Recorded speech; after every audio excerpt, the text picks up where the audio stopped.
آمین۔ اس کتاب کا اتارا جانا اللہ کی طرف سے ہے جو زبردست ہے، دانا ہے، جو گناہ بخشنے والا اور توبہ قبول کرنے والا، سخت عذاب دینے والا ہے، صاحب کرم ہے۔ اس کے سوا کوئی معبود نہیں، اسی کی طرف لوٹ کر جانا ہے۔ اللہ کی آیتوں میں وہی لوگ جھگڑتے ہیں جو کافر ہیں، تو ان لوگوں کا شہروں میں چلنا پھرنا تمہیں دھوکے میں نہ ڈال دے۔ ان سے پہلے نوح کی قوم اور ان کے بعد اور امتوں نے بھی پیغمبروں کی تکذیب کی، اور ہر امت نے اپنے پیغمبر کے بارے میں یہی قصد کیا کہ اس کو پکڑ لیں اور بےہودہ شبہات سے جھگڑتے رہے کہ اس سے حق کو زائل کر دیں، تو میں نے ان کو پکڑ لیا، سو دیکھ لو میرا عذاب کیسا ہوا۔ اور اسی طرح کافروں کے بارے میں بھی تمہارے پروردگار کی بات پوری ہو چکی ہے کہ وہ اہل دوزخ ہیں۔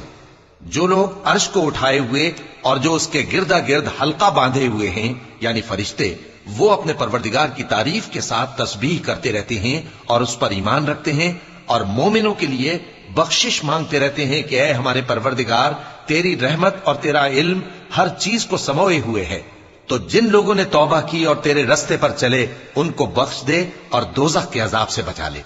اے ہمارے پروردگار، ان کو ہمیشہ رہنے کی بہشتوں میں داخل کر جن کا تو نے ان سے وعدہ کیا ہے، اور جو جو ان کے باپ دادوں اور ان کی بیویوں اور ان کی اولاد میں سے نیک ہوں ان کو بھی۔ بے شک تو غالب ہے، حکمت والا ہے۔ اور ان کو بری حالتوں سے بچائے رکھیو، اور جس کو تو اس روز بری حالتوں سے بچا لے گا تو تو نے بے شک اس پر مہربانی فرمائی، اور یہی بڑی کامیابی ہے۔